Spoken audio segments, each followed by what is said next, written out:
I am just an engineer, and this morning leaves me completely baffled. This is like, if this was a weather report, it would be, it's cloudy postmodernism with foggy relativism expected in the afternoon. I have no idea what we're talking about. Truth? None of this is truth. This, my friends, is truth. This is also old and archaic, which is the reason I identify with it. But it is truth. This is an artifact. This is real. This is truth.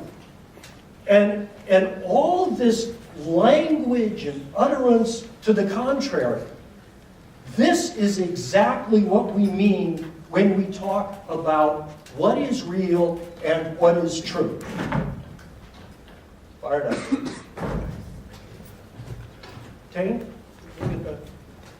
So what I want to do is I want to start by presenting you with a serious anthropological film talking about the evolution of technology and why this has become, in fact, a standard of truth. Assuming that we can get the technology to cooperate in the first place.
That are my age, this was the beginning of 2001: A Space Odyssey. For those of you in the audience who were not born when this movie was created, this is actually filmed real anthropological footage of what happened when the ape first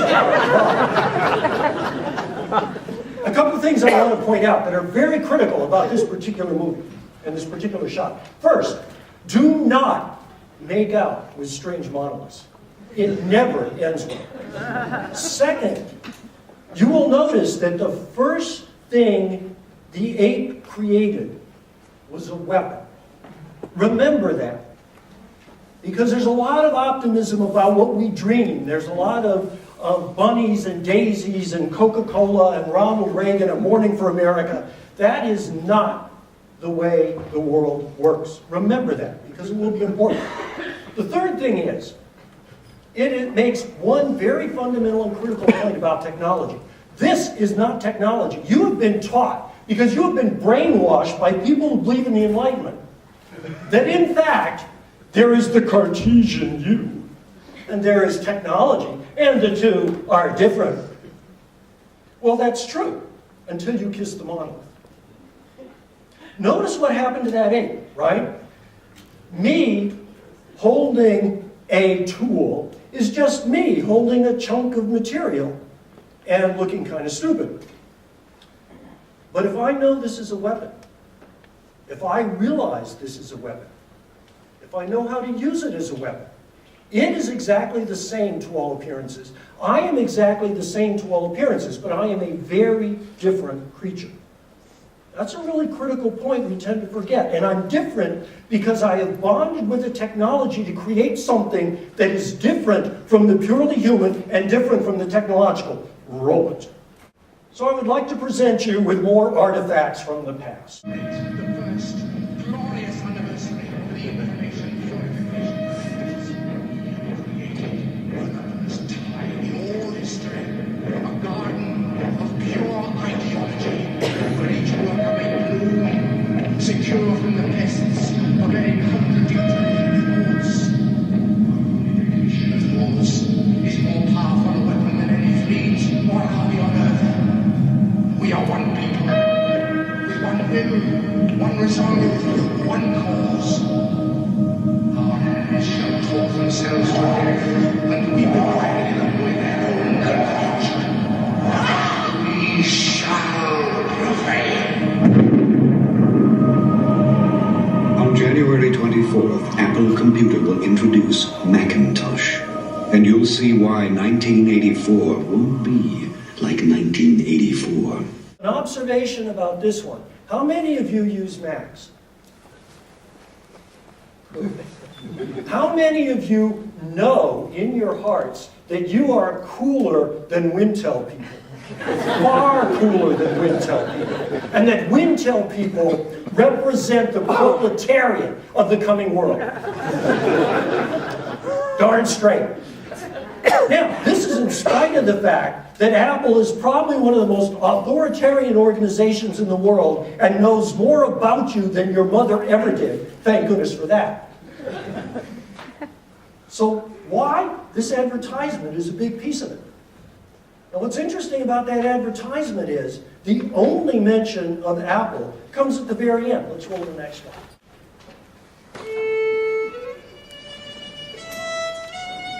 I apologize, by the way, for those of you that come from the UK.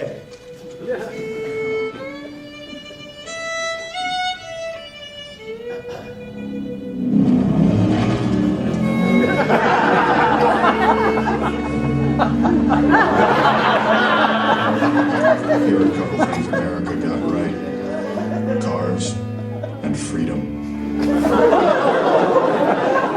Now, the first thing to observe is that those are both the same advertisement. Right? I trust you saw that. The second thing to observe is that when I show this advertisement to my classes, and when I ask them whether it is the hokiest advertisement they have ever seen in their whole life, most of them raise their hands. When I ask them if it was effective, if they understood it, if it got them, most of them raised their hands. This is in spite of the fact that it is clearly one of the hokiest things that you will ever see. What's going on with these? What's going on with these is a step beyond the ape. What's going on with these is why when I was drafted during the Vietnam War and I was in basic training, half of the kids there, we're talking 17, 18-year-old kids, many of whom are going to be 11 Bravo, which for those of you that were there is infantry, and we're going over to Vietnam, and we're going to either get shot or hooked on drugs. Seem to be the only two choices available. They had two kinds of pinups. About half of them had the kinds of pinups you'd expect, which you can put under adolescent fantasies that they don't have a prayer of ever seeing come true. The other half had pinups of 396 Chevy SS's, fastback Mustangs with 289 four-barrels, Plymouths, Pontiacs, Dodges. If you don't understand why they had those up there, these kids that are going over there to a war they don't understand and get shot at and maybe killed, if you don't understand why they had that advertisement up there, if you don't understand why some countries ban women from driving, oh, it's because they don't know what a stop sign is. Now, if you don't understand what those technologies mean, if you don't understand why Apple still rides the coattails of that one ad, then you don't understand technology, and more importantly, you don't understand yourselves. Let's roll the next one. 3025.8. A planet which seems to be paradise is chosen for a shore leave, but things of fantasy which are undeniably real suddenly appear. So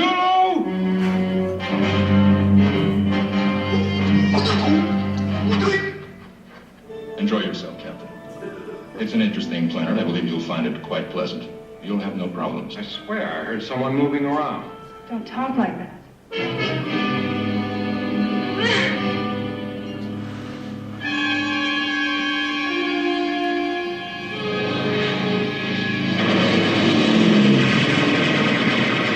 Well, I am on Shorely. And so am I. All right, Jimmy boy.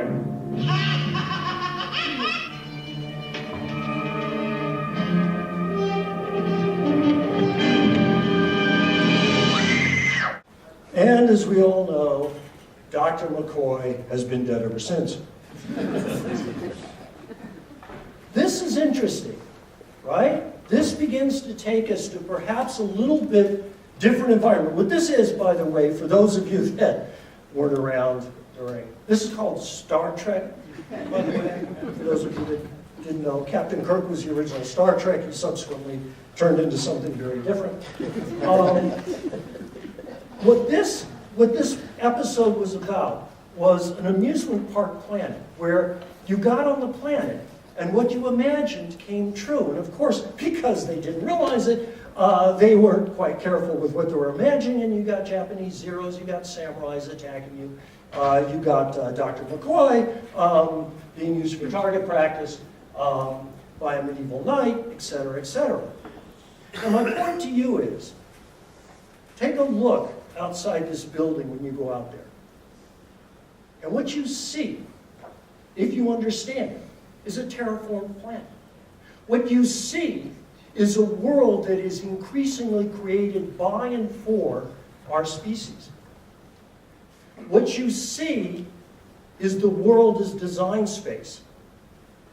What you see is this planet.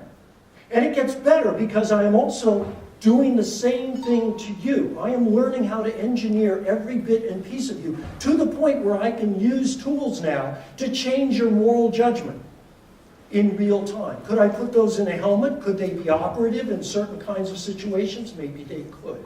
I'm developing drugs to change your memory. You are a design space. There is nothing about you that I won't learn how to design. So this becomes very interesting, because what it means is that what you dream, what you imagine, is what is going to be out there. Oh, there's physical laws. I'm not going totally postmodern on it. But what you imagine is going to be out there. What you imagine for yourselves is going to be out there. You are what you dream, what you fear, what you hate, what you love. And what engineering is that planet. Underneath you, we will make those dreams, those fantasies, your fears, your hopes, the ugly side of you. We will make all of that come to pass. How do you decide on that? Who gets to vote? Mox Nix, baby. It's your future. It's your planet. Sweet.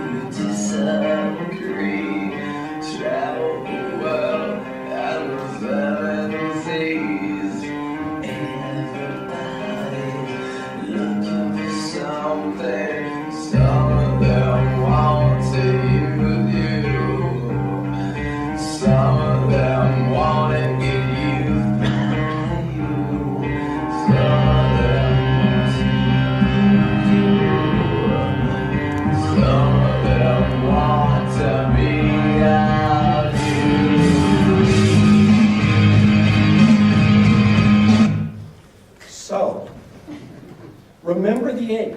Remember that the first thing the ape did was create a weapon. And remember that you are responsible, ethically, morally, rationally.